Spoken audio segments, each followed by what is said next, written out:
Hey guys, in this video we're going to go over how to add a Tesla car key to Apple Wallet.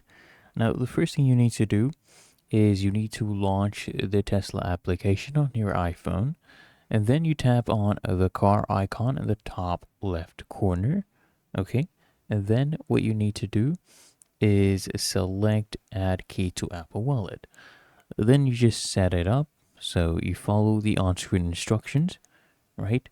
And this may actually involve you placing your iPhone near your Tesla's B pillar. Once you're prompted, you just enter your Tesla PIN code on your iPhone, and then what will happen is that your Tesla key will actually be added to your Apple wallet, as you can see right here, for example. And then you can go ahead and attach it to your Apple ID as well. So if you found this helpful, make sure you smash that like button and subscribe to App Mentor.